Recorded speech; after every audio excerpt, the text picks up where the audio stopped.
이제 이런 점들을 아마 이제 특검을 만약에 이제 특검이 열리게 되면 특검에서 계속 이제 다뤄보게 될 텐데 그 21대 국회에서 특검이 의결이 될까요?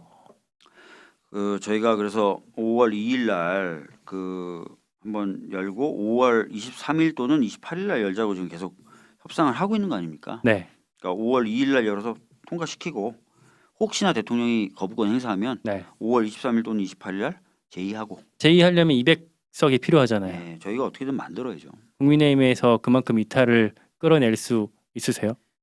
저희가 뭐 지금부터 그걸 장담한다고는 할 수는 없어요. 네. 근데 최근에 뭐 일부 의원들 중심으로 네. 최혜병 사건 관련돼서는 다른 태도를 보여야 된다고 얘기를 하고 있지 않습니까? 그런 부분이 좀 영향을 미칠 거라고 봐요. 일부 의원보다는 이제 주로는 22대 당선자들 근데 아니 안철수 의원이 이런 사람들이 있으니까. 예. 그거를 더 넓혀갈 수 있을 예, 거라고 예, 예. 기대를 하시는군요. 네.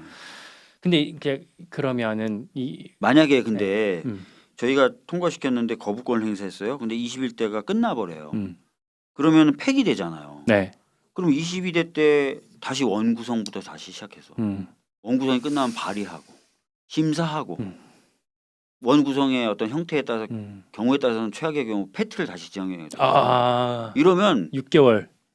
내년으로 넘어갈 수 있어요. 아, 그러니까 이번에 반드시 해야 됩니다. 원구성도 지금 나오는 얘기로는 사실은 역대 국회 중에 원구성 협상이 가장 길어질 수도 있다. 뭐 이렇게까지 여러 가지 전망되는데. 시나리오가 있는데 네.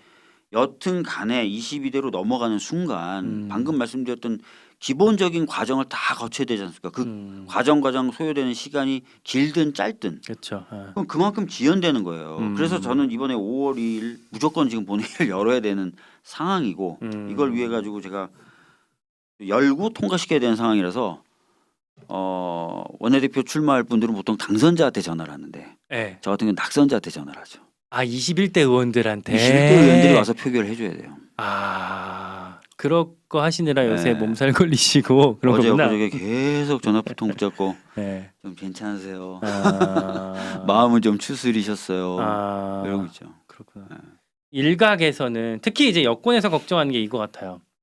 결국에는 이 해병대 순직 사건 그 특검이 탄핵 소추, 탄핵 안으로까지 이어지는 거 아니냐 결국에는. 왜냐하면 이게 이 사건의 이 특검의 수사 대상으로 대통령이 이제 지목이 되고 있기 때문에. 근데 저는 그런 생각도 들어요. 이게 만약에 국회 22대 국회에서 만약에 이걸 고리로 해서 탄핵 소추가 된다 한들 헌법재판소에서 의결까지 가기에는 뭐 사실 뭐 대통령이 헌법과 법률의 어떤 중대한 위반, 중대한 결함까지 얘기하기에는 조금 부족할 수도 있지 않나 하는 생각도 드는데. 저는 뭐 앞서서 그렇다 안 그렇다 판단하는 건 좀 매우 위험하다고 보고요. 특검이 아마 독립적으로 수사를 하다 보면은 뭐 어느 정도 여러 가지 저희가 판단할 만한 근거들이 나올 것 같고 그때 가서 얘기해도 좀 된다고 생각해요. 벌써부터 뭐 탄핵이다, 아니다 이렇게 얘기하는 게 더 저는 사실 정치 문법인 것 같고요. 지금은 진상규명이 우선돼야 된다고 생각합니다.